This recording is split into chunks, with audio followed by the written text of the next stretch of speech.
দিল্লিতে বাংলাদেশ হাইকমিশনে হিন্দু চরমপন্থীদের হামলা চেষ্টা ও হাইকমিশনারকে প্রাণনাশের হুমকির তীব্র প্রতিবাদ পররাষ্ট্র উপদেষ্টার। ভারত সরকারের ব্যাখ্যা প্রত্যাখ্যান। সব রাজনৈতিক দলকে ঐক্যবদ্ধভাবে রুখতে হবে অরাজকতা সৃষ্টির অপচেষ্টা। ধ্বংসের কিনারা থেকে উদ্ধার করতে হবে দেশকে, বলেছেন তারেক রহমান। গণমাধ্যমে হামলা জাতির জন্য লজ্জার, বলেছেন সালাউদ্দিন আহমদ। তারেক রহমানের প্রত্যাবর্তনকে গণতন্ত্র শক্তিশালী করার কাজে লাগানোর আহ্বান। নির্বাচন ফেব্রুয়ারিতেই আশা জামাত আমিরের, বললেন ষড়যন্ত্র করে হাদিকে সরিয়ে দেওয়া হয়েছে। খুনিদের গ্রেফতারে সরকারের পদক্ষেপ সন্তোষজনক নয়। নির্বাচন প্রতিহতের চেষ্টা শক্ত হাতে মোকাবেলা করবে আইনশৃঙ্খলা বাহিনী। 3 বাহিনী প্রধানদের সাথে নির্বাচন কমিশনের বৈঠক।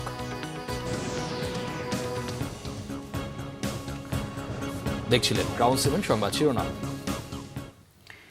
শনিবার রাতে নয়াদিল্লিতে বাংলাদেশ হাইকমিশনে ভারতের উগ্রবাদীদের হামলার বিষয়ে দেশটির দেয়া বক্তব্য প্রত্যাখ্যান করেছেন পররাষ্ট্র উপদেষ্টা তৌহিদ হোসেন।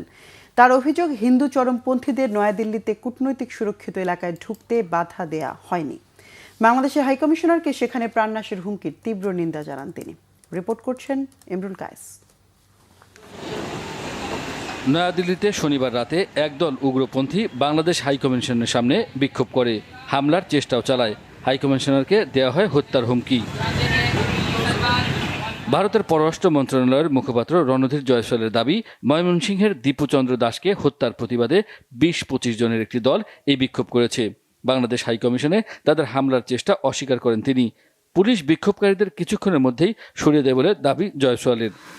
তবে ভারতের দাবি প্রত্যাখ্যান করেছে বাংলাদেশ। পররাষ্ট্র উপদেষ্টা তৌহিদ হোসেন বলেন, যতটা সহজভাবে ঘটনাটিকে তুলে ধরা হয়েছে বিষয়টি তেমন নয়। উগ্রপন্থীদের সুরক্ষিত কূটনৈতিক এলাকায় নির্বিঘ্নে আসতে দেওয়া হয়েছে বলে অভিযোগ তার। ভারতীয় প্রেস নোটে যে কথা বলা হয়েছে এটা সম্পূর্ণভাবে আমরা প্রত্যাখ্যান করি। সম্পূর্ণ প্রত্যাখ্যান করি এই জন্য যে বিষয়টি যত সহজভাবে উত্থাপন করা হয়েছে আসলে অত সহজ না। আমাদের মিশন, বাংলাদেশের মিশন কূটনৈতিক এলাকার গভীরে অবস্থিত। এমন না যে এটা বাইরে কোনো জায়গায় অথবা কূটনৈতিক এলাকার শুরুতে, তা কিন্তু না। তারা বলছে 20-25 জনের একটা দল হতে পারে, হয়তো একটু কম বেশি হতেও পারে সংখ্যা, কিন্তু সেটা কথা না। 25 জনের একটা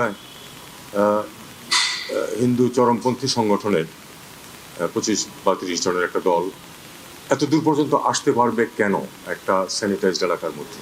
তার মানে তাদেরকে আসতে দেওয়া হয়েছে, তাইলে যেভাবে তারা আসতে পারার কথা না কিন্তু নর্মালি।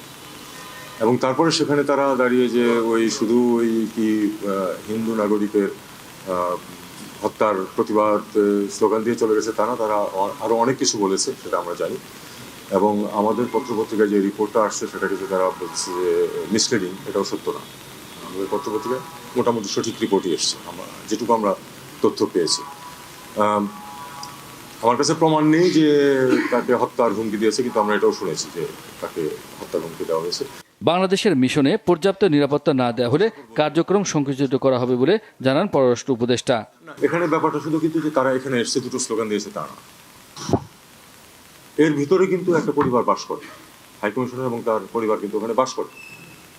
তারা কিন্তু থ্রেটেন্ড ফিল করেছে এবং তারা কিন্তু আতঙ্কিত হয়েছে, যে কারণ অ্যাডিকুয়েট সিকিউরিটি ব্যবস্থা ছিল, 2 জন গার্ড ছিল, তারা চুপ করে দাঁড়িয়েছিল। কাজে এটাকে আমরা মনে করি যে আরেকটু ডিফাপ করাটা সত্যিকারই ওই দেশের দায়িত্ব।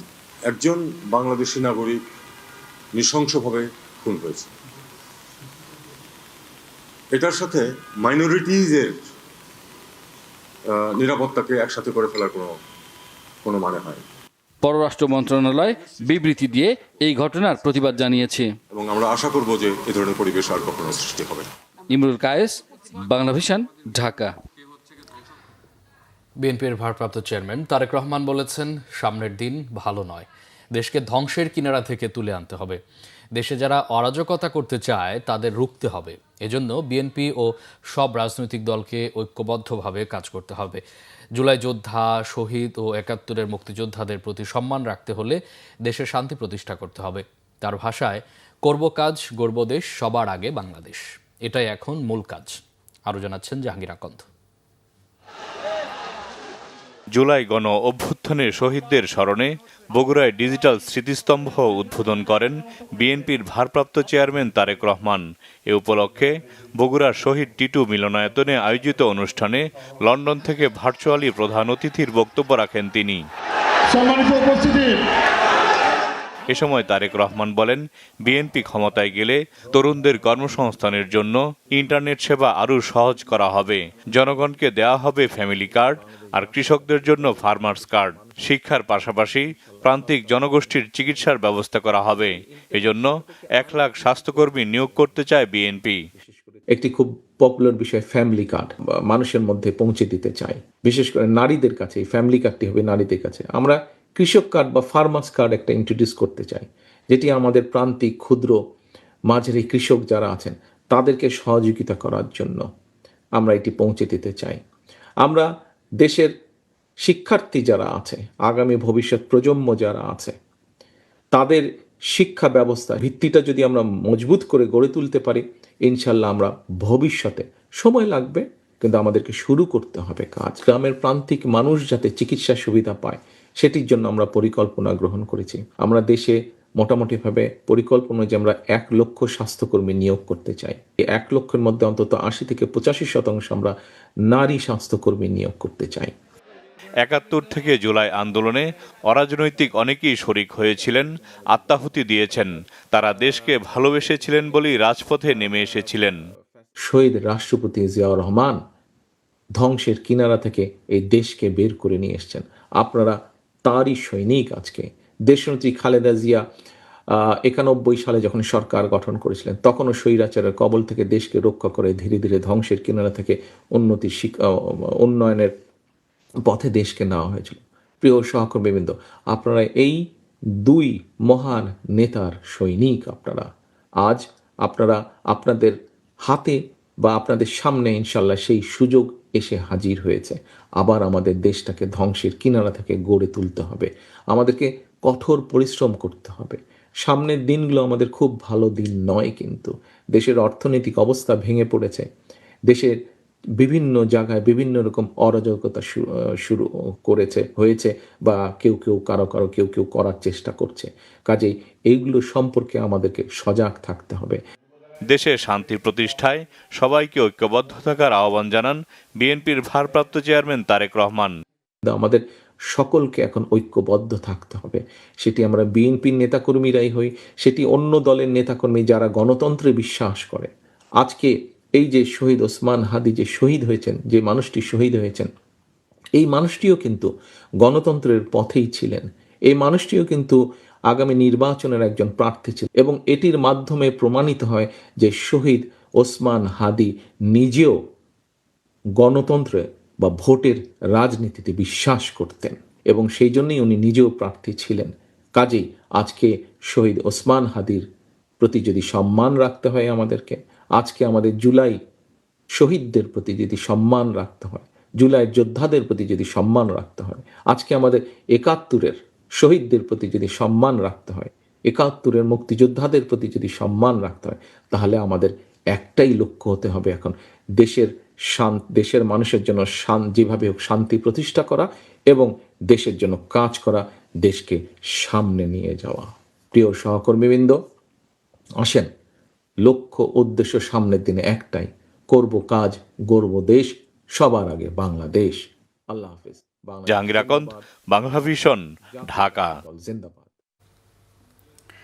2টি পত্রিকা অফিসে হামলা, আগুনের ঘটনায় আইনশৃঙ্খলা বাহিনীর ভূমিকা নিয়ে প্রশ্ন বিএনপির স্থায়ী কমিটির সদস্য সালাউদ্দিন আহমেদের। বলেন, গণমাধ্যম পুড়িয়ে দেয়া জাতির জন্য লজ্জার। তারেক রহমানের স্বদেশ প্রত্যাবর্তন উপলক্ষে আয়োজিত বিএনপির মতবিনিময় সভায় এসব কথা বলেন সালাউদ্দিন আহমেদ। আগামী দিনে গণমাধ্যমের চ্যালেঞ্জ মোকাবেলা করতে রাজনৈতিক দলগুলোর সহযোগিতার তাগিদ দেন সিনিয়র সাংবাদিকরা। শুভ মাহফুজের রিপোর্ট। নিশ্চিত করলে সেটা হয়ে যাবে। 18 বছর পর 25 ডিসেম্বর দেশে ফিরছেন বিএনপির ভারপ্রাপ্ত চেয়ারম্যান তারেক রহমান। তার স্বদেশ প্রত্যাবর্তন সামনে রেখে বনানীর একটি হোটেলে গণমাধ্যম ব্যক্তিত্বদের সঙ্গে মতবিনিময় অনুষ্ঠানের আয়োজন করে বিএনপি। সভায় অংশ নেন দেশের সিনিয়র সাংবাদিকরা। উপায় বেরিয়ে আসবে। আমরা সভায় বক্তব্য রাখেন প্রিন্ট ও ইলেকট্রনিক মিডিয়ার সম্পাদক এবং বার্তা সম্পাদকরা। তাদের কণ্ঠে বারবার উঠে আসে গণমাধ্যমের স্বাধীনতার বিষয়টি। আগামীতে দেশ ও গণতন্ত্র যেন বিপন্ন না হয় এ ব্যাপারে রাজনৈতিক দলগুলোর সহযোগিতা চান তারা। 53 বছরের রাজনীতিতে বড় বড় অভিজ্ঞতা হলো যে কোনো সরকার কোনো দিন তারা ক্রিটিক্যাল জার্নালিজম অ্যাকসেপ্ট করে নাই। আমি আশা করব নতুন বাংলাদেশে এই ক্রিটিক্যাল আপনারা নেবেন। মতিউর রহমানকে জানিয়ে দিতে চাই, তিনি যদি মাহফুজকে বলেন আমি তাকে অতি বিনয়ী আখ্যা দিচ্ছি, কেন তিনি বিশাল ভুল করেছিলেন 1/11 হওয়ার পরে, এবং সেই ভুল তিনি কিন্তু টেলিভিশনে সকলের সামনে স্বীকার করেছিলেন। Thank you mister Mahfuz Anam. যে আমরা সবাই নিরাপদ থাকতে চাই, লিখতে চাই, আমাদের কথা বলতে দিন। আপনারা যদি এটা নিশ্চিত করেন সাধুবাদ জানাবো, আর না হলে আবারও হয়তোবা আমরা আপনাদের সমালোচনা করব। কিন্তু এই সমালোচনা যেন হঠকারিতায় পরিণত না হয় সেই দিকটাও আমাদের দেখতে হবে। টিটিএফআই বা অন্যান্য গোয়েন্দা সংস্থাগুলো যেভাবে সরাসরি হস্তক্ষেপ করছে রাতের বেলা, দিনের বেলা, সকালবেলা, নানা ক্ষেত্রে নানাভাবে, সেটাও একদম অগ্রহণযোগ্য। আর আমাদের ক্ষেত্রে এটা ছিল পত্রিকা মালিকা নিয়ে নেওয়া, বদলে ফেলা, সম্পাদকের বদল করে দেওয়া, শেয়ার বিক্রি করে দেওয়া। এটা ছিল সর্বশেষ চেষ্টা। যদি জুলাই আগস্টের পরিবর্তন না হতো তাহলে প্রথম আলো এই মালিকানা বা এই সম্পাদক বা এই পরিবেশ অবস্থা থাকতো না। কথা বলা ও মত প্রকাশের স্বাধীনতার আক্রমণ নিয়ে প্রশ্ন তুলে বিএনপির সিনিয়র যুগ্ম মহাসচিব রুহুল কবির রিজভী বলেন, সুস্থ সুন্দর সমাজ ও রাষ্ট্র গড়ে তুলতে অঙ্গীকারবদ্ধ তার দল। বক্তব্য এবং মতামতের জন্য কোনো প্রতিষ্ঠান, সেটা গণমাধ্যম হোক, সেটা সাংস্কৃতিক প্রতিষ্ঠান হোক, তার উপর আক্রমণ হওয়াটা বিশেষ করে এই সময়ে, ফ্যাসিবাদ উত্তর এই সময়ে, এটা কখনোই কাম্য হতে পারে না। বিএনপির স্থায়ী কমিটির সদস্য সালাহ উদ্দিন আহমেদ বলেন, গণমাধ্যম সহ বিভিন্ন প্রতিষ্ঠানের দুষ্কৃতিকারীদের হামলার জন্য দায়ী সরকারের দুর্বলতা। বাংলাদেশের খ্যাতনামা পত্রিকা অফিসে প্রথম আলো, ডেইলি স্টার যেভাবে জ্বালিয়ে দেওয়া হয়েছে, পুড়িয়ে দেওয়া হয়েছে, burn down to the ground level যেটা বলতে চাই, এরকম দৃশ্য সারা বিশ্ব দেখেছে। সেটা আমাদের জন্য লজ্জার জাতি হিসাবে। এটা কোনোভাবে আমরা শুধুমাত্র দুঃখ প্রকাশ করে, ক্ষমা প্রার্থনা করে সমাপ্ত করতে পারবো না। এখানে সরকারের দায়িত্ব ছিল সবচেয়ে বেশি। গণমাধ্যমগুলোকে নিরপেক্ষ না থেকে দেশের পক্ষে থাকার আহ্বানও জানান তিনি। দলতান্ত্রিক কোনো স্বৈরতান্ত্রিকতা আমরা কখনো বাংলাদেশে উৎসাহিত করব না, এলাও করব না, এটা আমাদের প্রত্যাশা। আমাদের সাংবাদিক বন্ধুদের মধ্যে অনেকেরই পলিটিক্যাল এফিলিয়েশন থাকবে, আছে, কিন্তু বাংলাদেশের স্বার্থের বিবেচনায় সবসময় আমরা যেন দেশের পক্ষেই থাকি, নিরপেক্ষ না থাকি। তারেক রহমানের প্রত্যাবর্তনকে গণতন্ত্র শক্তিশালী করার কাজে লাগানোর আহ্বান বিএনপি নেতাদের। শুভ মাহফুজ, বাংলা ভিশন, ঢাকা। ঢাকা 6 আসনের বিএনপি মনোনীত প্রার্থী ইশরাক হোসেন বলেছেন, তারেক রহমানের নিরাপত্তা নিয়ে কোনো শঙ্কা নেই। জনগণ বুক পেতে দিয়ে তার নিরাপত্তা নিশ্চিত করবে। সন্ধ্যায় রাজধানীর গোপীবাগে জিয়া মাঠের পাশে নাজমা টাওয়ারে ওয়ারী থানাধীন 39 নম্বর ওয়ার্ড মহিলা দলের উদ্যোগে এক অনুষ্ঠানে তিনি বলেন, বিএনপি সুষ্ঠু নিরপেক্ষ নির্বাচন চায় এবং জনগণের ভোটে নির্বাচিত সরকারই দেশ পরিচালনা করবে। ভোট কারচুপি রোধে দলীয়ভাবে পোলিং এজেন্টদের প্রশিক্ষণ দেওয়া হচ্ছে বলেও জানান তিনি। বিশেষভাবে নারী ভোট কেন্দ্রে শুধু নারী পোলিং এজেন্ট নিয়োগের সিদ্ধান্তের কথাও উল্লেখ করেন। আওয়ামী লীগের কঠোর সমালোচনা করে ইশরাক হোসেন বলেন, বিগত 17 বছরে দেশে ভোটের অধিকার ধ্বংস করা হয়েছে, নির্বাচন ব্যবস্থাকে ভেঙে ফেলা হয়েছে। বিএনপি ক্ষমতায় গেলে লুটপাট ও পাচার হওয়া অর্থ বিদেশ থেকে ফিরিয়ে এনে জনগণের কল্যাণে ব্যয় করা হবে বলেও আশ্বাস দেন এই বিএনপি নেতা। দেশের স্বাধীনতা সার্বভৌমত্বের পক্ষে তাকে আমরা কোটি জনগণের সংবর্ধনা দিয়ে আমরা বরণ করে নেব। তার নিরাপত্তার কোনো ঝুঁকি নাই, কারণ আমরা জনগণ থাকতে আমরা বুক পেতে দেবো ইনশাআল্লাহ। এত কোটি কোটি বুক ভেদ করে এমন কোনো গুলি তৈরি হয় নাই যেটা আমাদের নেতার কাছে পৌঁছাতে পারবে। আমরা জানি তিনি কার এবং কোন গোষ্ঠীর এবং কোন অপশক্তির তিনি লক্ষ্য বস্তু, সেটা আমরা হতে দেব না। আমরা বাংলাদেশকে আর পিছিয়ে যেতে দেব না। ত্রয়োদশ জাতীয় সংসদ নির্বাচনকে সামনে রেখে বগুড়া ও রংপুর সহ দেশের বিভিন্ন জায়গায় দলের পক্ষে মনোনয়নপত্র সংগ্রহ করেছেন বিএনপি ও জাতীয় পার্টির মনোনীত প্রার্থীরা। বগুড়া ৬ সদর আসনের প্রার্থী বিএনপির ভারপ্রাপ্ত চেয়ারম্যান তারেক রহমানের পক্ষে মনোনয়নপত্র সংগ্রহ করেন জেলা বিএনপির সভাপতি রেজাউল করিম বাদশা। বগুড়া ৭ গাবতলী শাহজাহানপুর আসন থেকে বিএনপি চেয়ারপারসন বেগম খালেদা জিয়ার পক্ষে মনোনয়নপত্র নিয়েছেন চেয়ারপারসনের উপদেষ্টা পরিষদের সদস্য মোহাম্মদ হেলালুজ্জামান তালুকদার। রংপুর ৩ সদর আসনে জাতীয় পার্টির চেয়ারম্যান জিএম কাদেরের পক্ষে মনোনয়নপত্র সংগ্রহ করেছেন জাপার কো চেয়ারম্যান মোস্তাফিজুর রহমান। এর মধ্য দিয়ে রংপুরের সংসদ নির্বাচনে অংশগ্রহণের আনুষ্ঠানিক যাত্রা শুরু করল দলটি। একই দিন মনোনয়নপত্র সংগ্রহ করেন বিএনপির মনোনীত প্রার্থীরাও। এছাড়া চুয়াডাঙ্গা ১ আসনে বিএনপি মনোনীত প্রার্থী শরীফুজ্জামান শরীফের পক্ষে জেলা রিটার্নিং অফিসারের কার্যালয় থেকে মনোনয়নপত্র নিয়েছেন দলীয় নেতাকর্মীরা। নির্বাচন ফেব্রুয়ারিতেই হবে, দৃঢ় আশাবাদী জামাত ইসলামীর আমির ডাক্তার শফিকুর রহমান। হাদিকে ষড়যন্ত্র করে সরিয়ে দেওয়া হয়েছে, বিপ্লবীদের খুন করে চেতনা দমানো যায় না বলেও মন্তব্য করেন তিনি। এদিকে দলের সেক্রেটারি জেনারেল মিয়া গোলাম পরোয়ার বলেছেন, দিল্লির আধিপত্যবাদীদের খুশি করতেই ওসমান হাদিকে হত্যা করা হয়েছে। মুহিবুল্লাহ মুহিবের রিপোর্ট। সকালে শহীদ ওসমান হাদির কবর জিয়ারত করেন জামাতের আমির ডাক্তার শফিকুর রহমান। দোয়া করেন হাদির রুহের মাগফিরাত কামনায়। পরে জামাত ইসলামীর আমির বলেন, ওসমান হাদির খুনিদেরকে ধরতে সরকারের পদক্ষেপ সন্তোষজনক নয়। এ সময় ফেব্রুয়ারিতে নির্বাচন নিশ্চিতের ব্যাপারে যাবতীয় সহায়তার ওয়াদা দেন তিনি। সেই ব্যাপারে আমরা দৃঢ় আশাবাদী এবং এই লক্ষ্যে আমাদের পক্ষ থেকে সঙ্গত সকল ধরনের সহযোগিতা আমরা করে যাব ইনশাআল্লাহ। এবং আমরা আশা করি যে এই নির্বাচন ফেব্রুয়ারিতেই হবে ইনশাআল্লাহ তাআলা। তবে নির্বাচনটা যেন সুষ্ঠু হয়, মানুষের কাছে গ্রহণযোগ্য হয়, জনমতের প্রতিফলন ঘটে এবং এখানে যেন অন্য কিছু কেউ চিন্তা না করে। গতকালের জানাজায় বারবার উচ্চারিত হয়েছে, খুনিদেরকে আমরা গ্রেপ্তার হয়েছে, শাস্তি পাচ্ছে, এটা আমরা দেখতে চাই। সরকার এ পর্যন্ত যা করেছেন তাতে জনগণ মোটেই সন্তুষ্ট না। জনগণের দাবি আশা করি প্রধান উপদেষ্টা সহ উপদেষ্টা মণ্ডলী সেখানে উপস্থিত ছিলেন, তারা জনগণের পালস বুঝতে পেরেছেন। এদিকে হাদির রুহের মাগফিরাত কামনায় দোয়া অনুষ্ঠান হয় রাজধানীর মগবাজারে আল ফালাহ মিলনায়তনে। এতে দলের সেক্রেটারি জেনারেল বলেন, সুস্থ স্বদেশী সংস্কৃতির বিরোধিতাকারীরা দেশে বিজাতীয় সংস্কৃতি আনতে ওসমান হাদিকে দুনিয়ার থেকে সরিয়ে দিয়েছে। সরকারি রাজস্বের হাজার হাজার কোটি টাকা দিয়ে এইসব গোয়েন্দা বিভাগ, এইসব ইন্টেলিজেন্স এজেন্সিকে সাজানো হয়েছে, কিন্তু এই প্রশ্নের কোনো জবাব সরকার আজও দিল না। 2টার দিকে তার গুলি হলো, আর রাত 8টার দিকে সারা দেশের বিভিন্ন চেক পয়েন্টে চেকপোস্ট বসানো হলো। 2টা থেকে রাত 8টা, এই 6 ঘন্টা কেন ফ্রি করে দেওয়া হলো? খুনিরা অবাধে সীমান্ত পাড়ি দিয়ে ভারতে চলে যেতে পারে। এই সুযোগ করে দেওয়ার পেছনে কি গোয়েন্দাদের মধ্যে লুকিয়ে থাকা ফ্যাসিস্টদের কোনো সহযোগী ছিল কিনা, এই প্রশ্ন এই জাতীয় প্রশ্নের জবাব কে দেবে? প্রশাসনের ভেতরে এখনো ফেসিবাদের দোসররা লুকিয়ে থেকে খুনিদের রক্ষা করছে বলে অভিযোগ করেন মিয়া গোলাম পরোয়ার। মুহিবুল্লাহ মুহিব, বাংলা ভিশন, ঢাকা। এদিকে ইনকিলাব মঞ্চের মুখপাত্র শরীফ ওসমান হাদির খুনি ফয়সালের অবস্থান সম্পর্কে সুনির্দিষ্ট কোনো তথ্য নেই জানিয়েছেন অতিরিক্ত আইজিপি খন্দকার রফিকুল ইসলাম।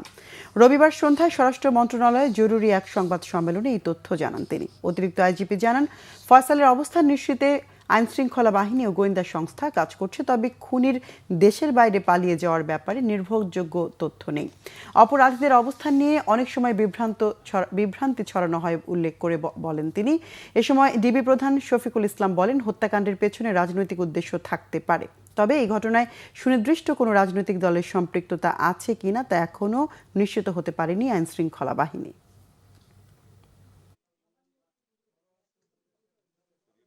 আসামি বর্ডার পার হয়ে চলে গেছে কিনা, এই বিষয়টা আমাদের কাছে সুনির্দিষ্ট তথ্য।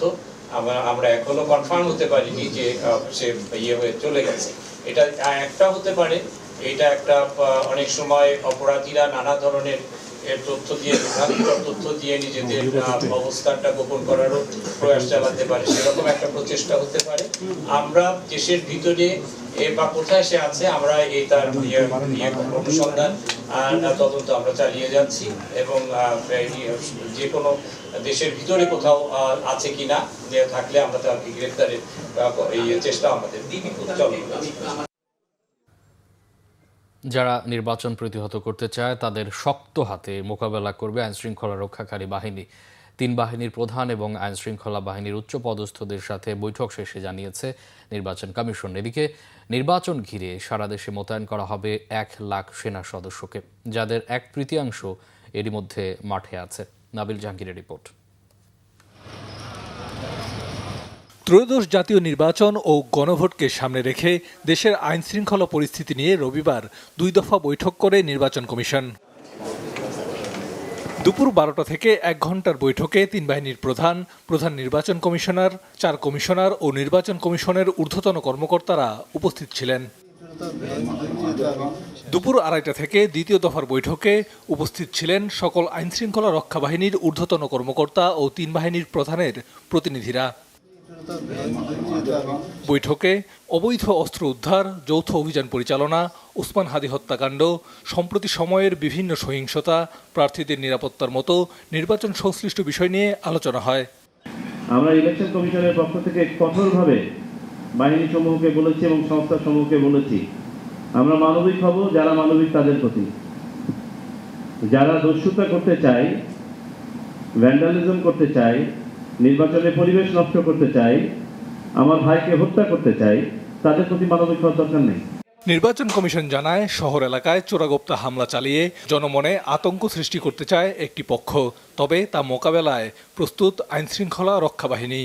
তারা খুব অর্গানাইজ ভাবে সম্ভবত টার্গেটেড কর্মকাণ্ড করছে, যাতে করে এটা প্রভাব এত বেশি হয় যেন জনমনে যেন এটার শঙ্কাটা ছড়িয়ে পড়ে। আমরা এগুলো সবই চিহ্নিত করেছি, জনমনে যাতে স্বস্তি ফেরত আসে, মানুষ যেন আশ্বস্ত হয়, রাজনৈতিক দলগুলো যথাযথভাবে যেন তাদের রাজনৈতিক কর্মকাণ্ড করতে পারেন, নির্বাচনী যে তফসিল আছে সেই অনুযায়ী সকল কাজ যেন নির্বিঘ্নে সম্পন্ন হতে পারে, সে ব্যাপারে আমরা নির্দেশনা দিয়েছি। নানা চ্যালেঞ্জ থাকলেও ত্রয়োদশ জাতীয় নির্বাচন ও গণভোট হবে অবাধ নিরপেক্ষ, এমন প্রত্যাশার কথা জানিয়েছে নির্বাচন কমিশন। নাবিল জাহাঙ্গীর, বাংলা ভিশন, ঢাকা।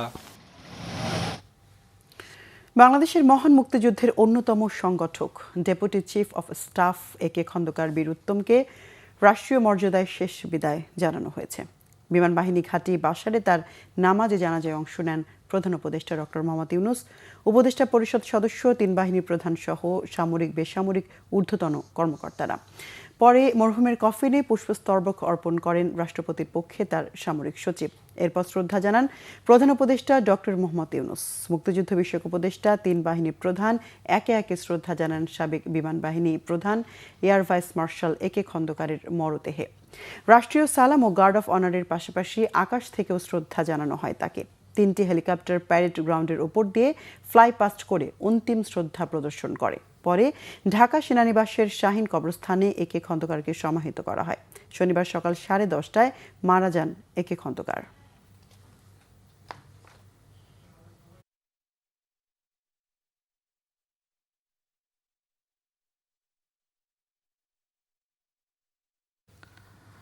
আওয়ামী লীগ আমলে 16 জনকে গুমের পর টিএফআই সেলে নির্যাতনের ঘটনায় মানবতা বিরোধী অপরাধের মামলায় ক্ষমতাচ্যুত প্রধানমন্ত্রী শেখ হাসিনা ও 10 সেনা কর্মকর্তা সহ 17 জনের বিরুদ্ধে অভিযোগ গঠনের বিষয়ে আদেশ দেওয়া হবে মঙ্গলবার। আসামি পক্ষের আবেদনের উপর কাল সোমবারও শুনানি হবে। এই মামলায় গ্রেফতার থাকা 10 সেনা কর্মকর্তাকে সকালে সেনানিবাসের সাময়িক কারাগার থেকে ট্রাইব্যুনালে হাজির করা হয়। 3 আসামির পক্ষে করা অব্যাহতি আবেদনের উপর শুনানির জন্য আরও 2 দিন সময় দেন বিচারপতি মোহাম্মদ গোলাম মর্তুজা মজুমদারের নেতৃত্বাধীন 3 সদস্যের আন্তর্জাতিক অপরাধ ট্রাইব্যুনাল 1। এজন্য অভিযোগ গঠনের বিষয়ে আদেশের তারিখ পিছিয়ে 23 ডিসেম্বর নেওয়া হয়। গ্রেফতার থাকা সেনা কর্মকর্তারা হলেন 4 জন ব্রিগেডিয়ার জেনারেল মোহাম্মদ জাহাঙ্গীর আলম, তোফায়েল মোস্তফা সরওয়ার, মোহাম্মদ কামরুল হাসান ও মাহবুব আলম। এছাড়া 4 জন কর্নেল KM আজাদ, আবদুল্লাহ আল মোমেন, আনোয়ার লতিফ খান, মোহাম্মদ মশিউর রহমান এবং 2 জন লেফটেন্যান্ট কর্নেল সাইফুল ইসলাম সুমন ও মোহাম্মদ সারওয়ার বিন কাশেম র্যাবে থাকাকালীন এই আসামিরা গুমের সঙ্গে জড়িত ছিলেন বলে রাষ্ট্রপক্ষের দাবি।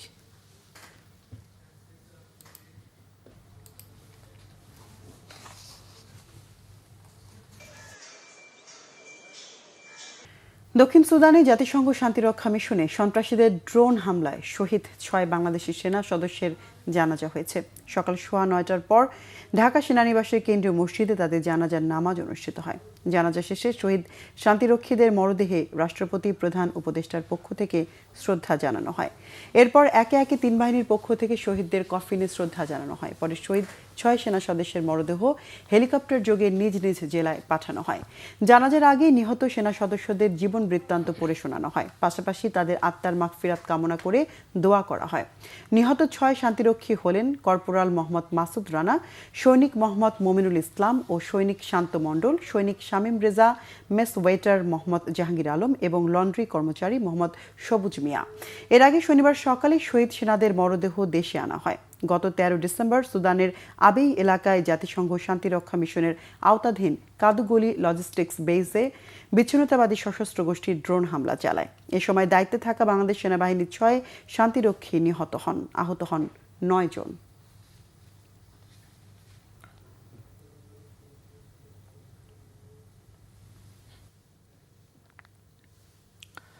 দক্ষিণ সুদানে জাতিসংঘ শান্তিরক্ষা মিশনে শহীদ 6 বাংলাদেশি সেনা সদস্যের মরদেহ তাদের নিজ নিজ গ্রামে সামরিক মর্যাদায় দাফন করা হয়েছে। শ্রদ্ধা, ভালোবাসা আর চোখের জলে শহীদ শান্তিরক্ষীদের চিরবিদায় জানালেন স্বজনরা। বিস্তারিত ডেস্ক রিপোর্টে। সেনাবাহিনীর কর্পোরাল মাসুদ রানার মরদেহ দুপুরে নাটোরের লালপুর উপজেলার করিমপুর উচ্চ বিদ্যালয় মাঠে পৌঁছার পর নিজ বাড়ি বোয়ালিয়াপাড়ায় নিয়ে যাওয়া হয়। এ সময় কান্নায় ভেঙে পড়েন স্বজনরা। পরে জানাজা শেষে রাষ্ট্রীয় সম্মাননায় বোয়ালিয়াপাড়া কেন্দ্রীয় গোরস্থানে দাফন করা হয় তাকে।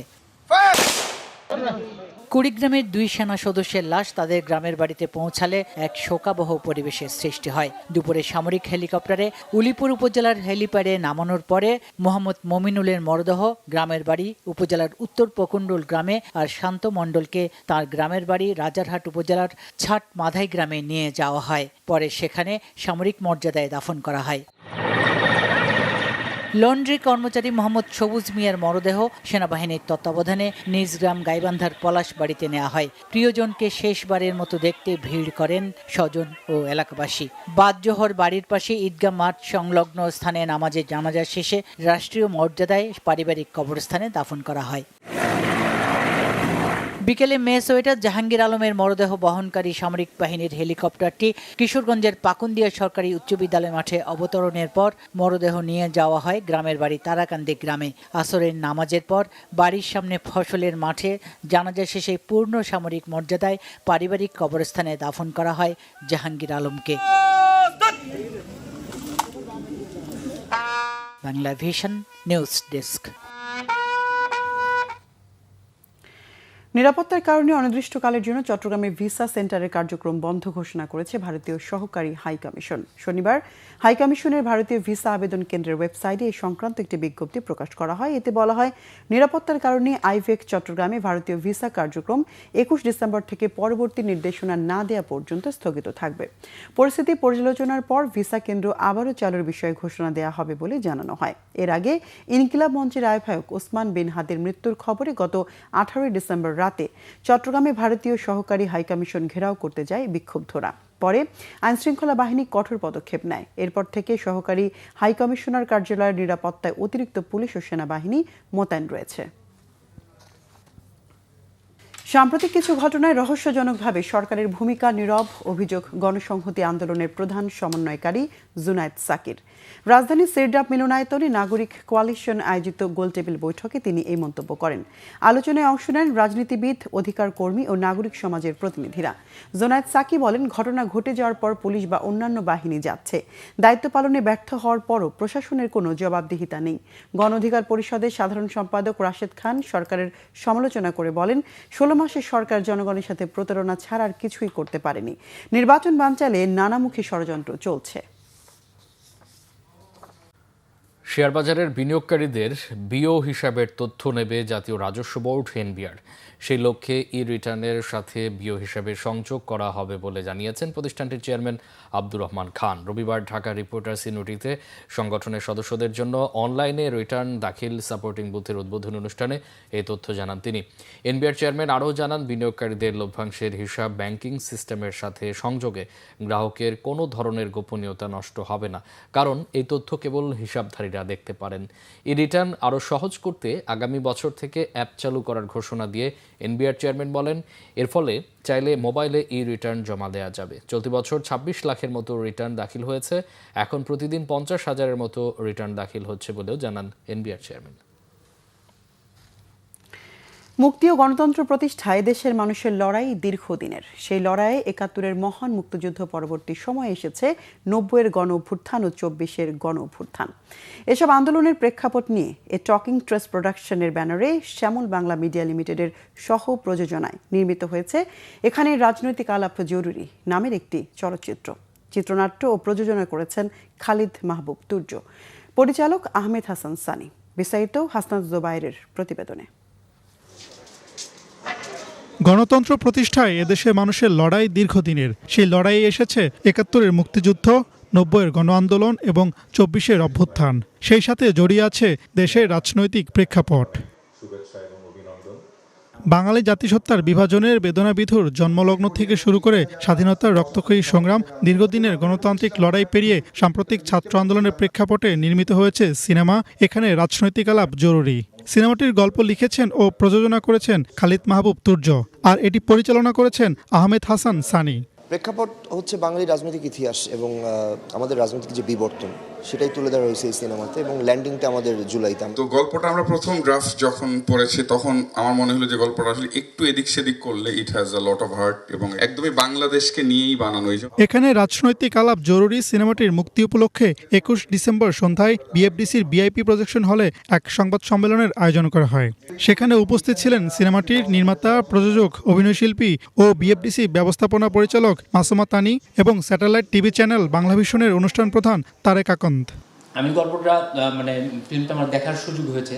শ্যামল বাংলা মিডিয়া লিমিটেড, বাংলাভিশন, এটার যে আমাদের সম্মানিত ব্যবস্থাপনা পরিচালক ইঞ্জিনিয়ার ইশরাক হোসেন, উনি একটি পর্যায়ে ওনার কাছে যখন ওনারা পৌঁছান, উনি হি বিন থ্রিলড যে এরকম ন্যারেশন হওয়া উচিত। আমি সার্টিফিকেশন বোর্ডে থাকার কারণে আমি ছবিটা দেখেছি। ২৪টাকে তারা অনেকে দেখেছেন, তো আমরা প্রত্যেকেই দেখেছি, কিন্তু আফসোসের জায়গা যেটা ছিল, এই ছবিটাই প্রথম ছবি যেটা কিনা ২৪-এর প্রকৃত রূপ দর্শকদের কাছে পৌঁছায়। সিনেমাটির গুরুত্বপূর্ণ চরিত্রে অভিনয় করেছেন ইমতিয়াজ বর্ষণ, আজাদ আবুল কালাম, একে আজাদ সেতু, কে আল জান্না, তানবীর অপূর্ব সহ অনেকেই।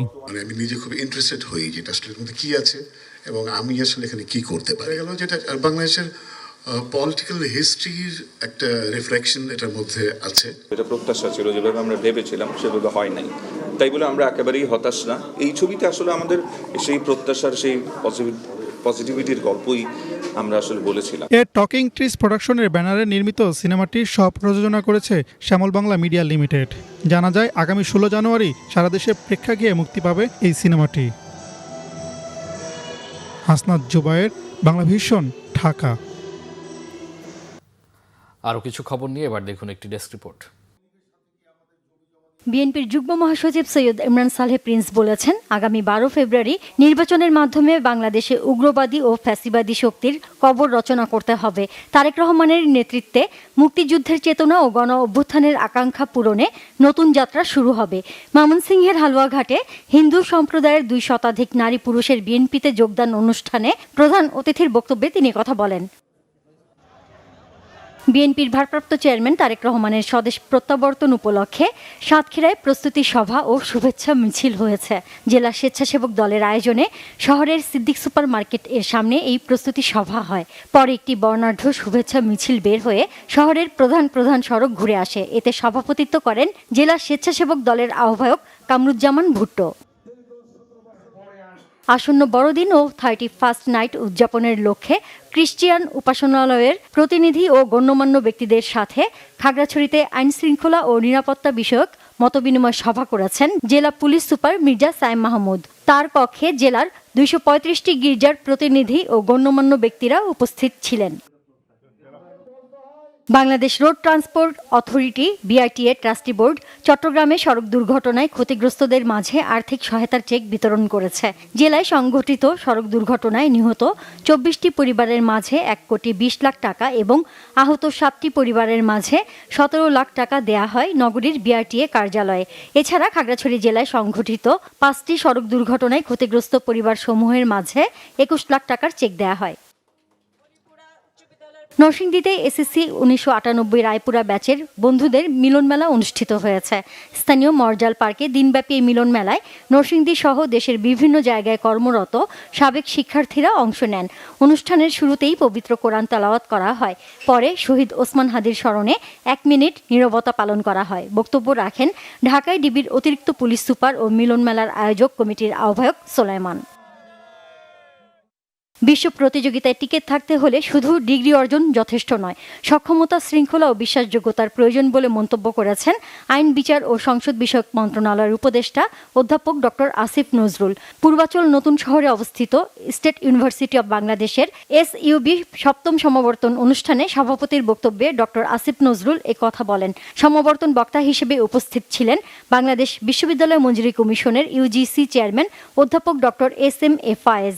অনুষ্ঠানে স্বাগত বক্তব্য দেন প্রতিষ্ঠানটির ভাইস চ্যান্সেলর অধ্যাপক ডক্টর মোহাম্মদ আক্তার হোসেন খান। সমাবর্তনে এবার বিশ্ববিদ্যালয়ের 10টি বিভাগের মোট 672 জনকে স্নাতক ও স্নাতকোত্তর ডিগ্রি প্রদান করা হয়।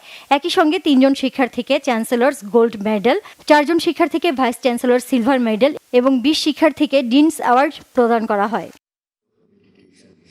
যুগ যুগ ধরে মন ভালো রাখার কাজ হলো মেডিটেশন। রাজধানীর জাতীয় প্রেস ক্লাব প্রাঙ্গণে পালিত হলো বিশ্ব মেডিটেশন দিবস। দেশের অন্যতম বৃহৎ স্বেচ্ছাসেবী সংঘ কোয়ান্টাম ফাউন্ডেশন দিবসটি আয়োজন করে। রাজধানীর বিভিন্ন এলাকা থেকে এতে জড়ো হন বিভিন্ন শ্রেণী পেশার হাজারো শান্তিপ্রিয় মানুষ। অনুষ্ঠানে এক অডিও বার্তায় সকলের প্রতি কৃতজ্ঞতা ও শুভেচ্ছা জানান ফাউন্ডেশনের মহাপরিচালক মাদাম নাহারাল বোখারি। সাবেক ছাত্রছাত্রীদের সংগঠন ওয়ারিয়েন্স অ্যালামনাই এর প্রথমবারের মতো দ্বিবার্ষিক নির্বাচন অনুষ্ঠিত হয়েছে। রাজধানীর হাটখোলা রোডে ওয়ারি আবেদ উচ্চ বিদ্যালয়ে 5টি পদের বিপরীতে দিনব্যাপী উৎসবমুখর পরিবেশে ভোট নেওয়া হয়। পরে সন্ধ্যায় প্রাথমিক ফলাফল ঘোষণা করা হয়। এতে একই পদপ্রার্থী আইয়ুব আলী মুকুলকে পরাজিত করে 163 ভোট পেয়ে সভাপতি নির্বাচিত হয়েছেন প্রতিষ্ঠানটির 1986 ব্যাচের শিক্ষার্থী মামুনুর রহমান। এ সময় তিনি স্কুলের প্রতি করণীয় বিভিন্ন কার্যক্রম তুলে ধরেন এবং তা যথাযথভাবে পালনের আশ্বাস দেন। এছাড়া সাধারণ সম্পাদক পদে কাজী সুলতান মাহমুদ, যুগ্ম সাধারণ সম্পাদক পদে শরীফুল ইসলাম নয়ন, সাংগঠনিক সম্পাদক পদে রনি রহমান এবং কোষাধ্যক্ষ পদে জাহিদ হোসেন জাভেদ বিনা প্রতিদ্বন্দ্বিতায় নির্বাচিত হয়েছেন। Bangla vision news desk. আমরা সংবাদ শেষ করব। ক্রাউন সিমেন্ট শিরোনামগুলো আরেকবার জানি। দিল্লিতে বাংলাদেশ হাইকমিশনে হিন্দু চরমপন্থীদের হামলা চেষ্টা ও হাইকমিশনারকে প্রাণনাশের হুমকির তীব্র প্রতিবাদ, পররাষ্ট্র উপদেষ্টা। ভারত সরকারের ব্যাখ্যা প্রত্যাখ্যান। সব রাজনৈতিক দলকে ঐক্যবদ্ধভাবে রুখতে হবে অরাজকতা সৃষ্টির অপচেষ্টা, ধ্বংসের কিনারা থেকে উদ্ধার করতে হবে দেশকে, বলেছেন তারেক রহমান। গণমাধ্যমে হামলা জাতির জন্য লজ্জার, বলেছেন সালাউদ্দিন আহমেদ। তারেক রহমানের প্রত্যাবর্তনকে গণতন্ত্র শক্তিশালী করার কাজে লাগানোর আহ্বান। নির্বাচন ফেব্রুয়ারিতেই আসা জামাত আমিরের, বললেন ষড়যন্ত্র করে হাদিকে সরিয়ে দেওয়া হয়েছে। খুনিদের গ্রেফতারে সরকারের পদক্ষেপ সন্তোষজনক নয়। নির্বাচন প্রতিহতের চেষ্টা শক্ত হাতে মোকাবেলা করবে আইন শৃঙ্খলা বাহিনী। 3 বাহিনী প্রধানদের সাথে নির্বাচন কমিশনের বৈঠক।